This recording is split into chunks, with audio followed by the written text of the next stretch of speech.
La aparición de Europa en el mapa americano y de América en el europeo produjo a ambos lados del océano las mismas incertidumbres y creó los mismos interrogantes. Uno de ellos, quizás el más decisivo, se refiere a la naturaleza del otro. Esta diferencia es el germen de toda conquista, y sobre ella se edificó un mundo lleno de contradicciones que intentó resolver sus tensiones con interminables improvisaciones. Resultó ser que el otro nunca fue el mismo. Naturaleza y cultura, adelantados y atrasados, corregidores e incorregibles, capitanes y decapitados, jesuitas y chamanes, encomenderos y mitayos, idólatras y doctrineros, siervos, caciques, curacas, cabildantes, tributarios, recaudadores, mestizos, mulatos, esclavos. La hora de los héroes había terminado. La derrota militar de los pueblos originarios daba lugar a una contienda más desproporcionada.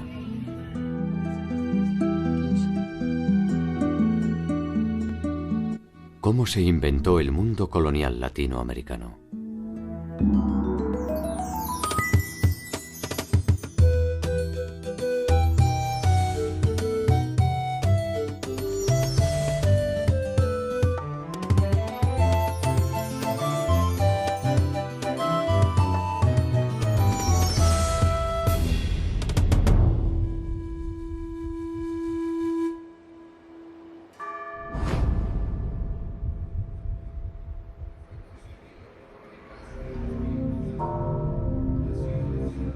El 13 de agosto de 1521, con la caída de Tenochtitlan del Imperio Mexica, se inició la segunda fase de la conquista del territorio latinoamericano. Por primera vez una batalla decisiva pone a los españoles frente a un territorio de vasta complejidad e innumerables posibilidades de lucro. Tenochtitlan, la ciudad flotante que había maravillado a los conquistadores, había quedado en ruinas. Cientos de miles de cadáveres pertenecientes a ambos bandos cubren la superficie de sus calles y canales, impidiendo el paso y propagando la enfermedad.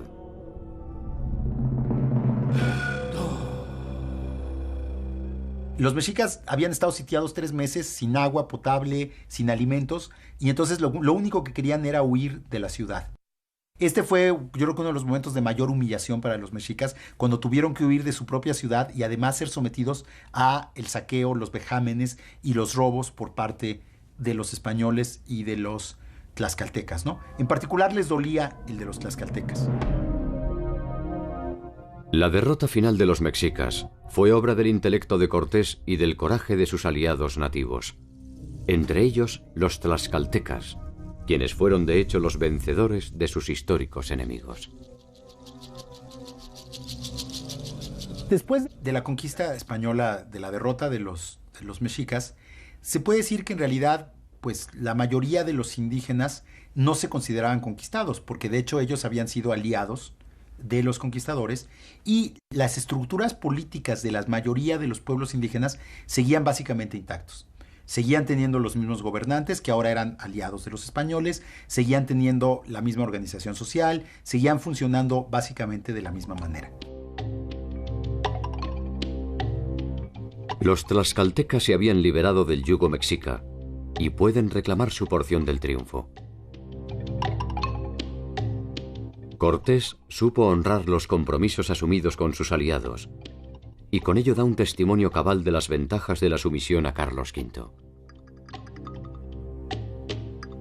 De alguna forma, aunque no lo sospecharan en la euforia del triunfo, los tlaxcaltecas habían sido advertidos por los mexicas de los tiempos por venir. Los mexicas y los tlaxcaltecas se gritaban todo tipo de insultos, ¿no? Como te vamos a comer, eres como un perro, todo tipo de cosas.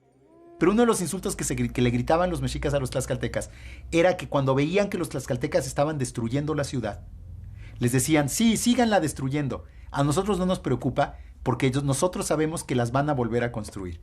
Porque si nosotros ganamos esta guerra, los vamos a hacer construir piedra por piedra la ciudad Y si los españoles ganan, los van a hacer construir la ciudad para ellos. Y eso acabó siendo absolutamente cierto, porque unos años después Cortés decidió establecer la capital española en el lugar donde había estado Mexico Tenochtitlan, es lo que ahora es la Ciudad de México, y justamente fueron los propios indígenas, los aliados de los españoles, fueron los que ayudaron a reconstruir la ciudad, solo que ahora era para beneficio de los nuevos conquistadores. La construcción de una nueva ciudad resultaba una medida de carácter menor frente a la empresa que se avecinaba: gobernar un territorio poblado por más de 12 millones de personas. Lo que explica el que muchos pueblos indígenas se aliaran directamente a los españoles era que creyeron que este dominio español iba a venir a sustituir al azteca, que había sustituido al chichimeca, al tepaneca, y el tepaneca había sustituido al tolteca, y el tolteca había sustituido al teotihuacano, pero que iba a seguir siendo una transacción económica entre dos poderes completamente independientes y autónomos, digamos, que solo iba a ser una relación contractual económica.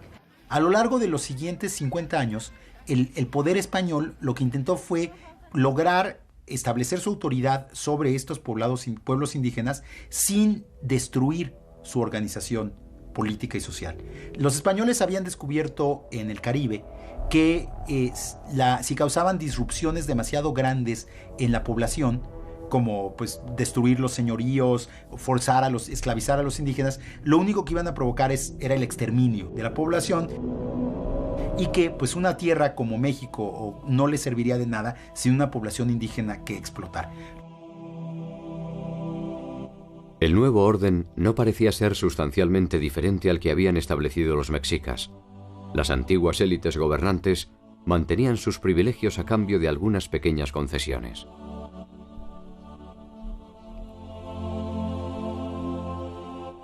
Incluso la nueva religión parecía ofrecer una relación más sosegada que la que había impuesto la última etapa del gobierno mexica con el incremento de sus prácticas sacrificiales.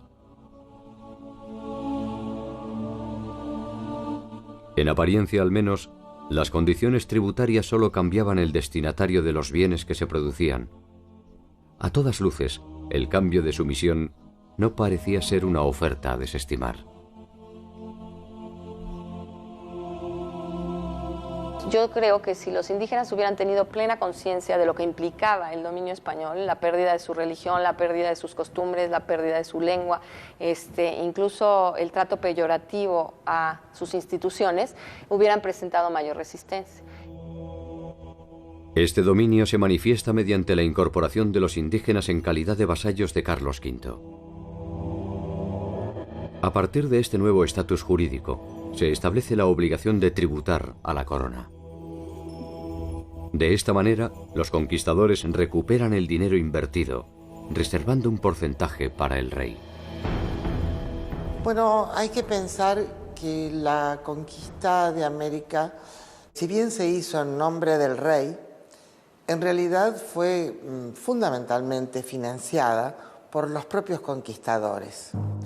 Entonces, esta actividad, que era casi privada, es una mezcla de lo público y lo privado, muy típico de la época del antiguo régimen, desarrollaba o permitía desarrollar un sistema de dones y contradones. Por el hecho de haber realizado la conquista en nombre del rey, el rey estaba obligado a ofrecer ciertas mercedes. Y una de las mercedes que el rey iba a otorgar a estos conquistadores que habían arriesgado su vida y sus dineros fue entregar a los indios en encomienda. La encomienda es la primera forma de relación jurídica entre indios y españoles. A cada colonizador se le encomienda un número determinado de nativos que están obligados a trabajar para él. A cambio de este servicio, los españoles tienen la obligación de cuidarlos y evangelizarlos. El conquistador va a recibir el tributo que debe ir al rey, el rey se lo cede y a cambio tiene que ocuparse de la salud, entre comillas, para la época, de los indígenas y sobre todo de la evangelización. Eso es la encomienda y estos señores son los encomenderos. La encomienda fue un sistema tan práctico como deficiente, y no tardó en generar conflictos. Los constantes abusos de los encomenderos sobre los indígenas provocaron protestas de los abusados y reacciones de las órdenes religiosas que presionaron a la corona para restringir las atribuciones de los encomenderos. En la primera época produjo unos abusos terribles porque no solamente eran exigiéndole trabajo a los indígenas, sino parte de la producción de su economía natural y a veces una exigencia que no tenía límites. No hay que olvidar que en las Antillas prácticamente en un siglo fueron despobladas por los abusos. El Imperio español había tomado nota de los desmadres producidos en las Antillas, que obligaron a la importación de esclavos para trabajar. En tierra firme se intentó entonces establecer un sistema de recaudación que se basaba en las estructuras productivas preexistentes. El calpulli en México y el ayllu en el mundo andino. El ayllu es un sistema que significa la propiedad comunitaria de un territorio, pero a la vez significa tener ancestros comunes. Entonces, este ayllu es la base de la comunidad. Bueno, el trabajo comunal es una tradición sumamente importante en el mundo andino, ¿no? Tanto la siembra como la cosecha tiene que ser hecha por medios comunitarios y la comunidad siempre se ha unido para este tipo de trabajos. Los españoles mantuvieron el ayllu no tanto porque respetaran aquello, sino porque les convenía. Si mantenían esta propiedad del ayllu en comunidad, entonces ellos les pagaban un tributo. Tanto los pueblos mesoamericanos como los andinos poseían una cultura tributaria. Trabajaban indistintamente sobre sus tierras o sobre las de las élites y debían ofrecer parte de su producción a los señores locales. La política española respetó, al menos formalmente, esta propiedad comunitaria en la medida en que le permitía la obtención de beneficios. Es el sistema que se aplicaba en los incas, que el tributo que daban era en energía, tiempo de trabajo. El problema es que en los incas estaba regulado. En tanto, en la colonia había una explotación a veces indiscriminada. Nunca se habían enfrentado directamente como individuos al tributo. El Imperio español llegó y lo primero que quiso imponer es una tributación tú a tú, individuo con autoridad política. Y esto sí empezó a romper los lazos de solidaridad, de ayuda mutua que se tenían dentro de la colectividad, que se habían generado en la forma de producir el tributo anteriormente.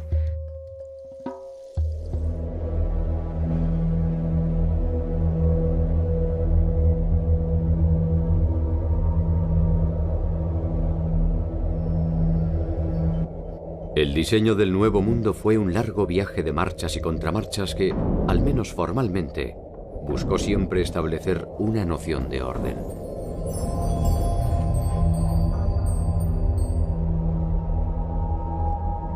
El territorio era una hoja en blanco sobre la que se podía trazar una cuadrícula perfecta. Cada uno de los solares, rigurosamente divididos por los conquistadores, eran entregados a los principales encomenderos que iniciarían así su lento y persistente camino hacia la formación de una nueva aristocracia.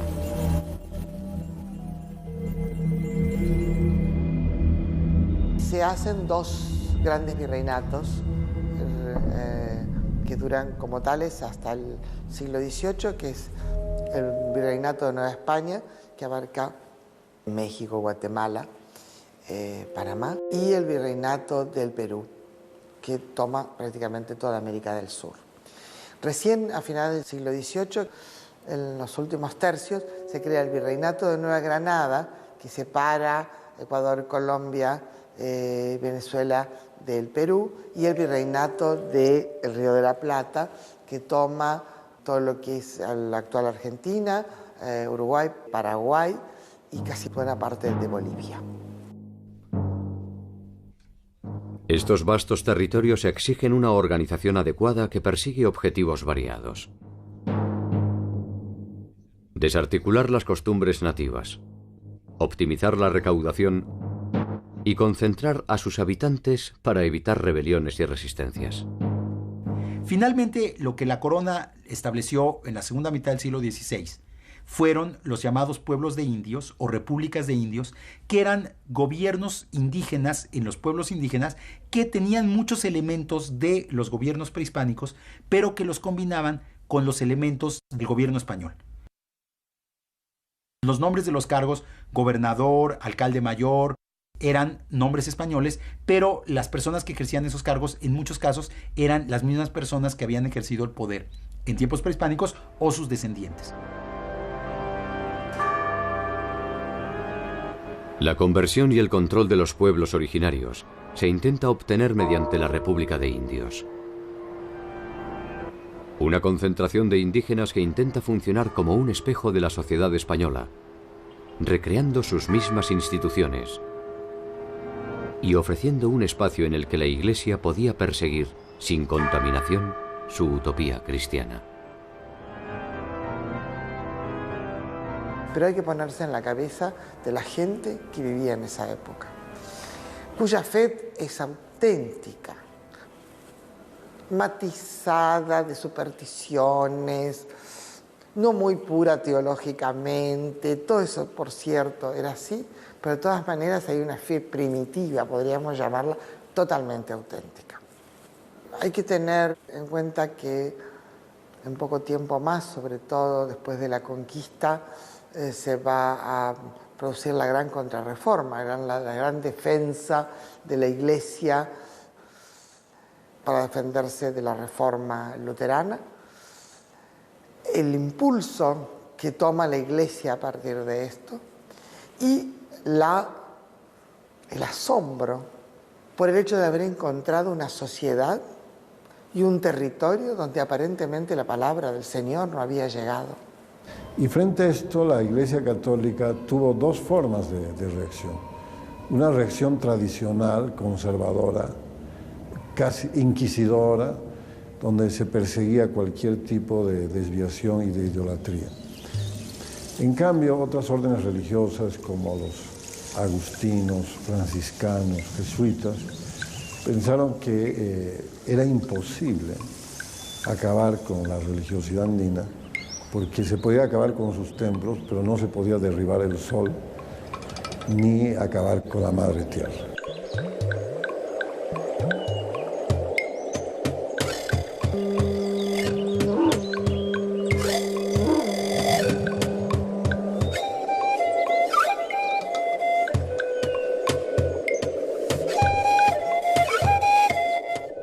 La llamada conquista espiritual produce sin dudas una desarticulación más extrema que las imposiciones de corte político o económico. Las religiones politeístas suelen ser más permeables ante la aparición de nuevos dioses.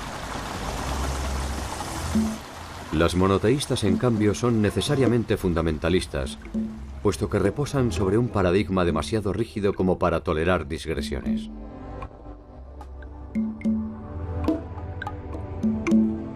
Podría decirse que la ciega voluntad puesta en el proceso de la evangelización responde más a una confirmación de la fe propia que un cuestionamiento de la ajena.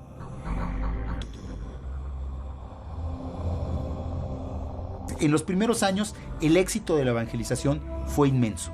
Los frailes bautizaron a miles de indígenas, los indígenas asistían por millares a las misas.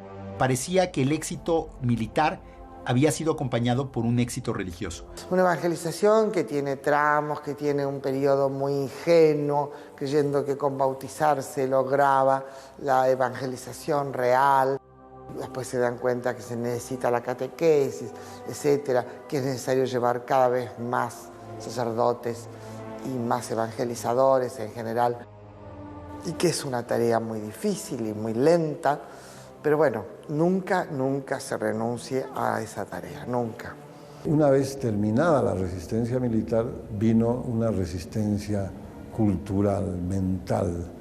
Es decir, los españoles pudieron dominar, obligarlos a pagar tributo, etcétera, pero nunca dominaron completamente sus mentes. Entonces, la resistencia más importante de estos pueblos fue mantener su idioma, sus costumbres y obviamente su religión.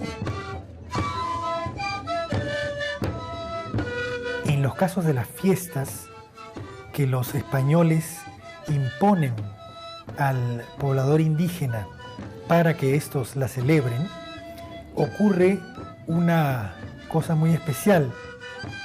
Es que los pobladores andinos utilizaron el calendario español y católico y lo sobrepusieron a la propia celebración de sus propios rituales y siguieron pensando en que estaban celebrando sus propias creencias,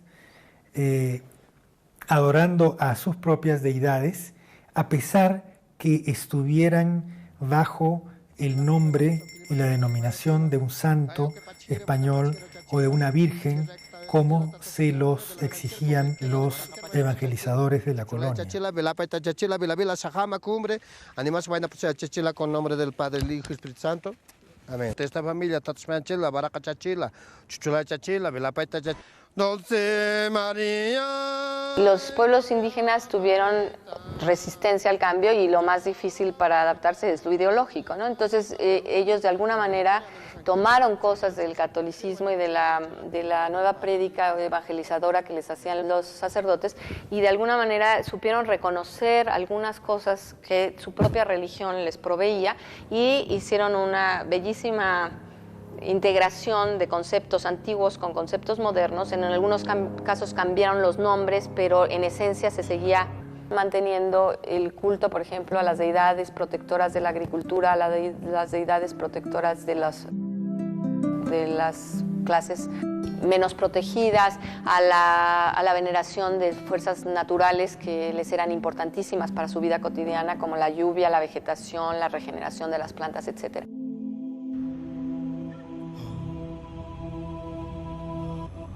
Estas continuidades religiosas prehispánicas producen una reacción que dará inicio a un interesante proyecto llevado adelante por una segunda generación de religiosos. Los frailes que ya conocían más a fondo la cultura indígena, que ya hablaban las lenguas indígenas, se empezaron a dar cuenta que si bien los indígenas iban a misa y si bien los indígenas le rendían culto a Santiago, a la Virgen y a los santos patronos que tenían en sus pueblos de indios, eso no significaba que hubieran abandonado otros aspectos muy importantes de sus religiones prehispánicas. Esta segunda generación de religiosos realizaron un proyecto muy interesante desde un punto de vista antropológico, de estudiar las culturas indígenas para poder conocer a fondo cuáles eran los elementos que habían sobrevivido de ellas en la nueva religión católica. Esto da origen a una serie de obras memorables entre las que destacan La historia de las Indias de Nueva España, de Fray Diego Durán.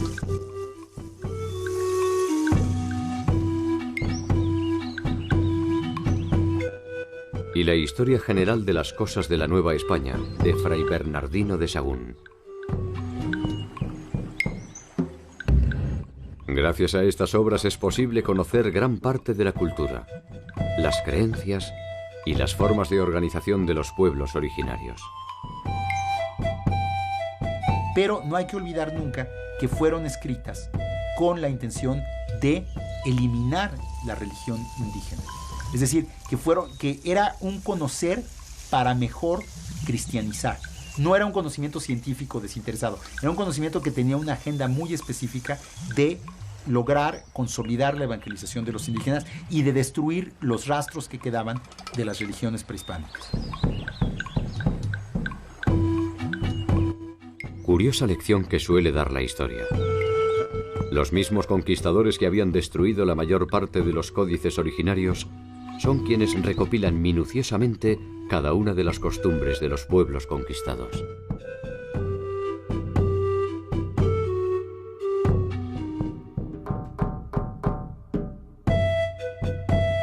Tanto Sahagún como Durán persiguen objetivos específicos: entender para destruir. Sin embargo, en ocasiones sus crónicas se abandonan a una contemplación que ofrece una visión distintiva de los vencidos.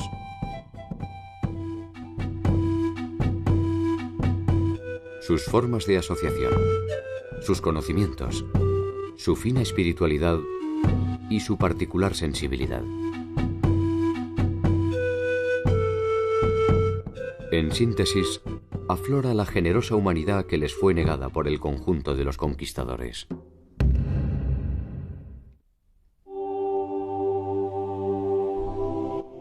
Tanto la corona española como la portuguesa intentaron establecer un modelo teórico de sociedad. La realidad no tardó en manifestarse sobre esta construcción fanática y, si se quiere, ingenua. Los límites estrictos entre la República de Indios y la de españoles se hicieron difusos. Las intenciones por preservar a los indígenas fracasaron. Las pasiones y ambiciones humanas comenzaron a establecer fugas. Pequeñas grietas que la legislación no podía contener. Todo está estructurado en las llamadas dos grandes repúblicas, la República Española y la República de Indios. Todo lo que está en el medio tiene un vacío legal por un lado, pero a su vez la posibilidad de meterse en aquel conjunto de jurídico que más le convenga. En ese medio se produce una fusión entre los grupos sociales que derrumbará la pureza del proyecto original. Un resultado previsible era la unión de un español con una india, que daba origen a un mestizo. Las hijas mestizas son casadas con españoles importantes, con lo cual rápidamente esa gota de sangre queda dando vuelta en el mestizaje biológico, pero se pierde en el mestizaje cultural y sobre todo en la categorización. Pasan a ser categorizados como españoles, ¿no? Es muy interesante ese proceso, cómo se va dando, porque el mestizaje no se detiene nunca. Pero las leyes siempre miran para otro lado. Poco tiempo después, la condición de mestizo resulta insuficiente para clasificar al conjunto de la sociedad. Castizo, mulato, morisco, torna atrás, lobo, zamballo, cambujo, barcino, coyote, chamizo, jíbaro, tente en el aire y no te entiendo son algunas de las maneras de establecer las nuevas categorías de desclasados. Los mestizos son considerados impuros y tienen mucha dificultad en reconocerlos. La situación del mestizo es muy ambigua. Si es criado en la familia de su madre, normalmente indígena, puede ser considerado indio. Si es criado en la familia del español, de pronto, al tiempo, puede pasar por español. El español nacido en América, que es el criollo, no tiene un estatus especial. Es considerado español, pero de segunda. No hay una legislación separada para españoles americanos o españoles peninsulares. Hay sí una legislación especial para los indígenas, todo el tiempo.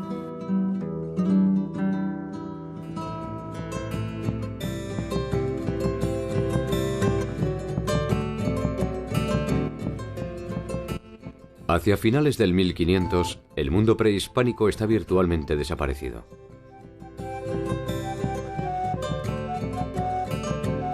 Al mundo soñado por españoles y portugueses no le va mejor. No es más que un conglomerado de leyes y resoluciones que intenta disfrazar de armonía las contradicciones que se multiplican.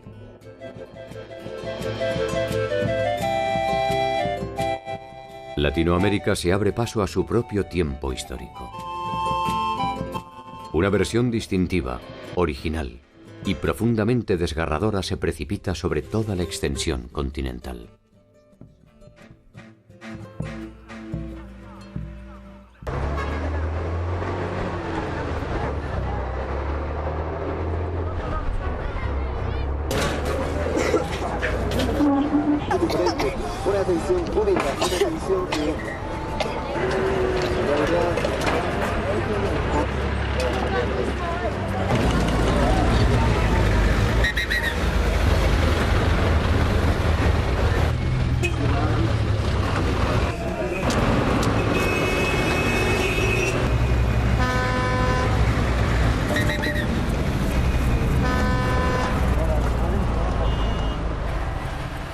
La ciudad de Potosí está construida a 4.000 metros de altura sobre el nivel del mar. Fue fundada por los españoles en 1545, a raíz del hallazgo de una importante veta de plata en el Cerro Rico de Potosí. Este cerro fue uno de los principales ingresos de la corona española. La ciudad era entonces algo más que un pequeño campamento, y creció a un ritmo desmesurado exigiendo una compleja organización de recursos humanos y económicos. Estas aguas están viniendo de lo que son las filtraciones cuando llueve, cuando graniza, ¿no? Y su pH es muy, muy ácido.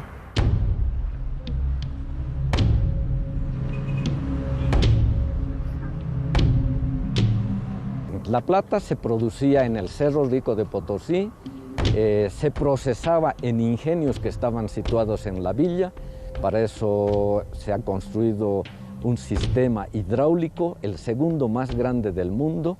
Se han construido ingenios para que puedan funcionar ruedas hidráulicas, que era el único equipo prácticamente industrial. El resto ha sido trabajo manual.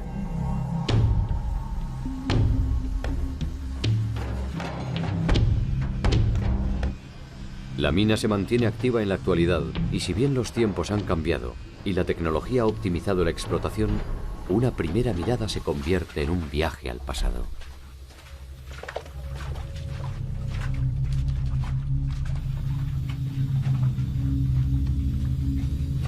En el interior de las galerías resuenan las mismas voces, los mismos gemidos y los mismos silencios que agigantaron su oscura leyenda. ¿No hay refresquito para mí? Adentro, muñeco, adentro. Chica. Sobreviven los golpes de los barreteros, las picas de los brosiris, los pasos de los apiris.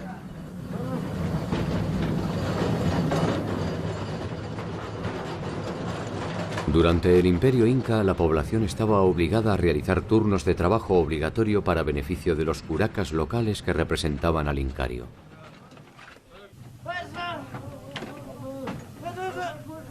La llegada de los españoles trasladó este servicio a la corona y alimentó las minas de Mitayos. La mita es un turno de trabajo que había en la época incaica. Una forma de dar el tributo era o en especie o en turnos de trabajo.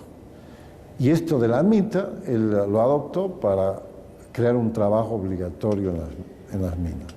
La diferencia es que el Inca retribuía con una serie de obras a aquellos que hacían la mita.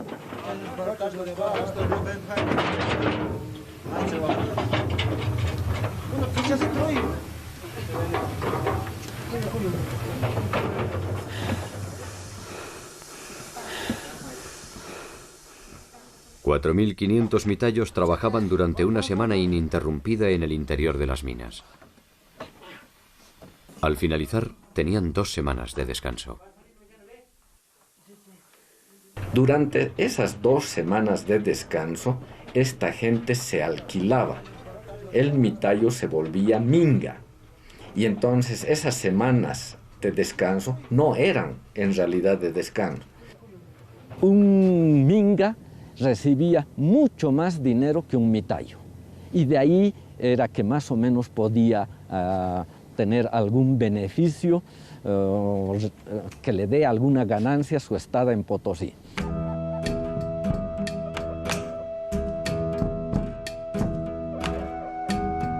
Todos los yacimientos en América fueron de la corona.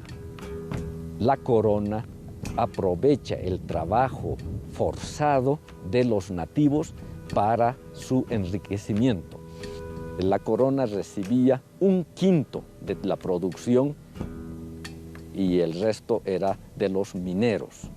Los mineros a su vez contrataban o pagaban a los mitayos 2 reales por semana. Este es un monto sumamente bajo y como era trabajo de coacción, los nativos tenían que venir a Potosí con su comida, con su ropa, porque los 2 reales no alcanzaba prácticamente para nada. La leyenda sostiene que la cantidad de metal extraído del Cerro Rico sería suficiente para construir un puente de plata que uniera Madrid y Potosí. Ese puente hipotético sin duda se hubiera construido con el sudor de los mitayos. Cada 7 años, cada uno de ellos debía cumplir 1 año de trabajo obligatorio en las minas. En los momentos de mayor producción, Potosí albergó más de 13.500 hombres provenientes de distintas y distantes regiones del mundo andino.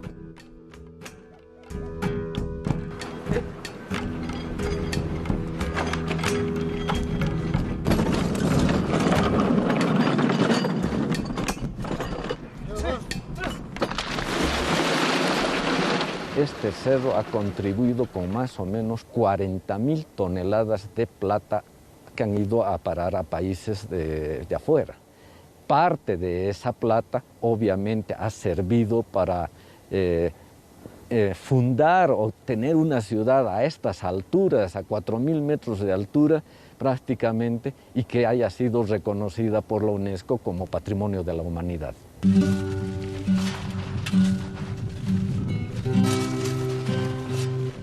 A medida que el cerro se vacía, la ciudad se llena de tentaciones. Los mitayos viven en las parroquias de los suburbios, muchos de ellos lejos de sus familias, juntando uno tras otro los reales que les permitirán, además, pagar el tributo que les exige el rey por la gracia de haber sido descubiertos.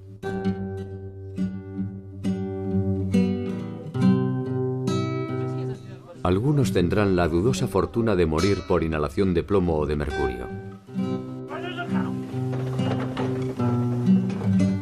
Otros solo podrán derrumbarse en el carnaval de la ciudad.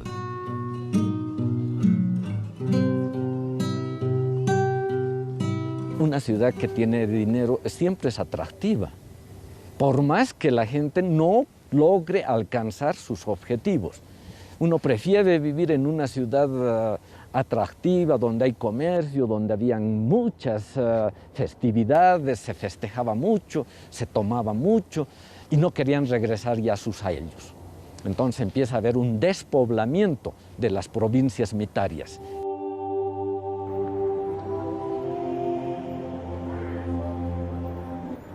El centro de la ciudad estaba reservado a la población española. Allí parecía ser posible el sueño de El Dorado. Funcionarios, azogueros, comerciantes y religiosos vivían su propia ilusión de prosperidad en la medida en que el férreo monopolio español se lo permitía.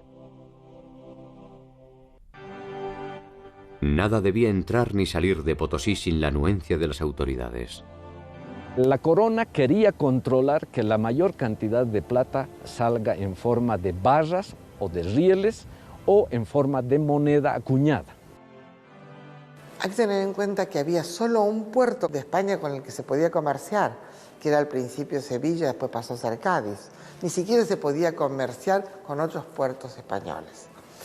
Y estaba todo el sistema de galeones que venían una vez por año, tenían que enviarlos con custodia, con barcos armados por los ataques de los piratas. Esas flotas llegaban o a Veracruz, en México, el Virreinato de Nueva España, o a Portobelo, en Panamá, para el caso de América del Sur. Ahí tenían que atravesar el istmo por tierra, volver a embarcar y otra vez un monopolio, el único puerto habilitado era Lima. El circuito inverso se originaba en Potosí. La plata extraída se trasladaba en caravanas de llamas hasta San Marcos de Arica. Desde Arica se trasladaba al puerto de Lima. En Lima se juntaban con las producciones de otros lugares, también del Perú, y se cargaban a galeones hasta Panamá. Nuevamente, por mulos, caballos o cualquier fuerza animal, se llevaba a Porto Bello. Y de Porto Bello a La Habana, Cuba, donde finalmente se hacía el carguío de la plata mexicana, la plata peruana, la plata potosina. De La Habana salían los galeones 2 veces al año y llevaban la plata hasta Cádiz, de Cádiz a Sevilla, y en Sevilla esperaban los mercaderes, esperaban todos los que cobraban por haber dado el dinero para el trabajo en las minas en América. Comerciar una vez por año era absolutamente complicado, ¿no? Y porque era complicada después la red en la cual había que producir la distribución de mercaderías. De alguna manera vienen muchos más barcos, con permiso, sin permiso, legal o ilegalmente. Hay mucho comercio de contrabando. El contrabando es la manera de sortear la restricción de la corona y también la forma más aceitada de movilidad social. Mulas, tejidos, carnes, esclavos y objetos suntuarios llegan a Potosí provenientes de Brasil y Buenos Aires. De Potosí siempre sale lo mismo: plata para la corona o plata para los dueños de las minas y los funcionarios. Se estima que por lo menos 1/3 de la plata extraída elude el control de la corona y se utiliza para poner en marcha el comercio ilegal. Comienzo del siglo XVII, hubo virreyes en Perú absolutamente entremezclados en contrabando, terriblemente mezclados, usando, por supuesto, firmas que los representaban, ¿no? Las autoridades de Buenos Aires también totalmente mezcladas con el contrabando, a pesar de que eran los que obligados a combatirlo. El tránsito hacia una economía mercantil se produce sin reparar en los caídos. La invasión europea modifica irreversiblemente el orden político y social. El repliegue de los pueblos originarios se tensiona entre la necesidad de mantenerse dentro del nuevo esquema y conservar de alguna forma la tradición que les da sustento. Los pueblos de indios y las reducciones concentran a la población. El control de estas unidades se establece por medio de prebendas y compra de voluntades. Los viejos lazos de relación de los pueblos se fueron perdiendo, hasta casi desaparecer. La supervivencia física también se vio repentinamente amenazada. Lo que sí debilitó seriamente a la sociedad indígena fueron las epidemias a todo lo largo del siglo XVI y principios del siglo XVII. Empezando por la epidemia de viruela durante la conquista, en los años 30, sobre todo en los años 40, hubo otra oleada de epidemias muy brutales, y en los años 70 del siglo XVI hubo una tercera oleada de epidemias. Que venga cualquier persona contagiada de viruela de otro lugar, un comerciante, uno que se dedicaba a traer sal, cualquier insumo, se contagiaba, venía aquí y aquí había una acumulación grande de personas. Entonces la enfermedad se propagaba muy fácilmente. La catástrofe demográfica ha producido alguno de los más encendidos debates a propósito de las consecuencias de la conquista. La estimación acerca de la población originaria en el momento del contacto genera los primeros desencuentros entre los estudios demográficos. No tenemos cifras exactas, nada por el estilo, pero hay estimaciones que hablan de que murieron hasta el 90% de los indígenas. Es decir, 9 de cada 10. Hay otras estimaciones un poco más moderadas que hablan de 3/4 partes. que igual es muchísimo. Ha sido bastante común darle más peso a las enfermedades, ¿no?, en la catástrofe, que oscila además sobre una base de 20 millones a una base de 5 millones de indígenas en el momento de la conquista, con lo cual la dimensión de la catástrofe también varía de acuerdo a las variables que los demógrafos estén tomando. Se dice que en Potosí, de acuerdo a Galeano, por ejemplo, que hayan muerto 8 millones de personas. Eso significaría que la mitad de la población que tuvo América vino a morir a Potosí, y esa es una exageración, ¿ya? Capoche, uno de los cronistas mineros, él tenía intereses mineros, minas, ingenios en Potosí, habla en su relación de que al año morían 50 personas. Este número también es tremendamente pequeño. Para 13.500 personas que llegaban al año a Potosí, que mueran 50, no era nada. Estas epidemias sí afectaron todos los sectores de la población indígena. Afectaron a las élites porque murieron muchas personas que tenían conocimientos esotéricos o conocimientos muy restringidos y que ya no pudieron ser transmitidos. Artesanos, religiosos, políticos. Afectaron a los campesinos porque hubo aldeas enteras que fueron despobladas y hubo también muchas tecnologías, muchas prácticas productivas que ya no pudieron sostenerse.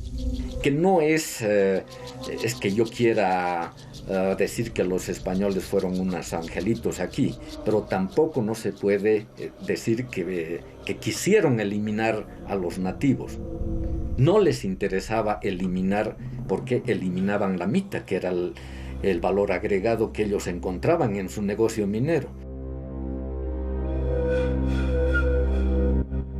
El contacto entre europeos y americanos se habría producido tarde o temprano, y difícilmente se hubieran podido evitar las consecuencias bacteriológicas del encuentro. Las epidemias, el exterminio y la guerra ya se conocían en el territorio de la actual Latinoamérica. Pero la naturaleza de la dominación europea resultó desproporcionada para los modos de vida de las sociedades originarias.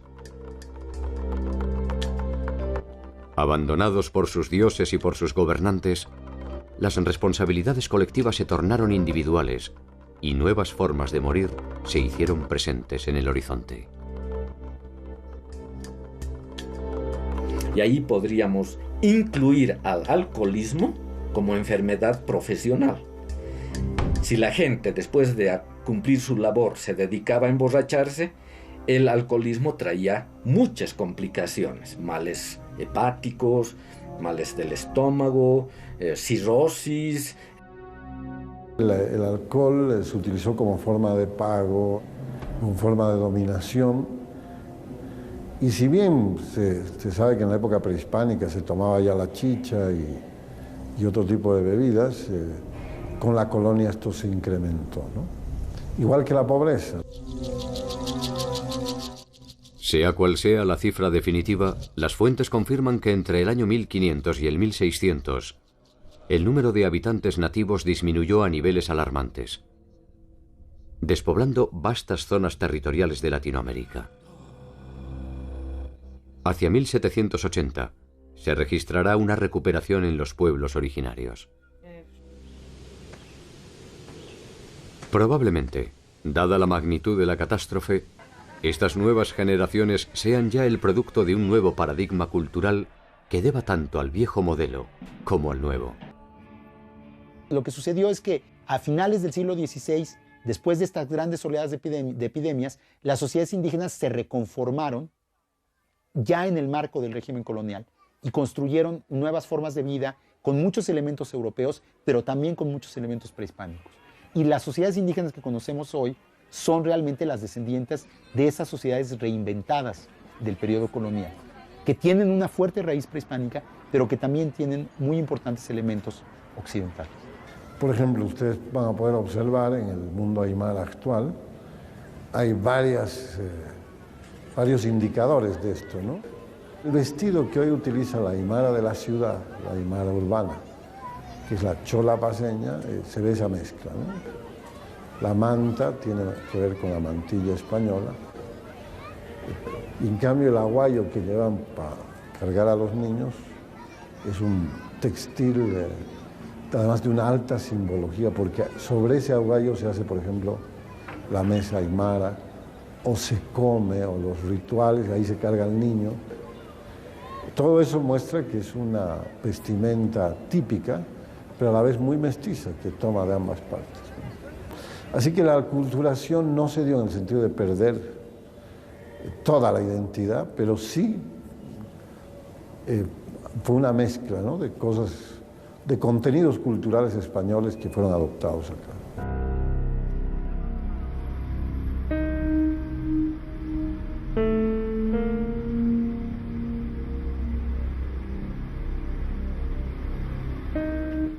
Ninguno de los mundos que se encontraron era perfecto. Y los eufemismos para denominar el evento desnudan necesariamente sus intencionalidades. La sociedad que se proyectó para Latinoamérica encontró finalmente sus propios carriles para procesar las tensiones de la puja de intereses y pasiones.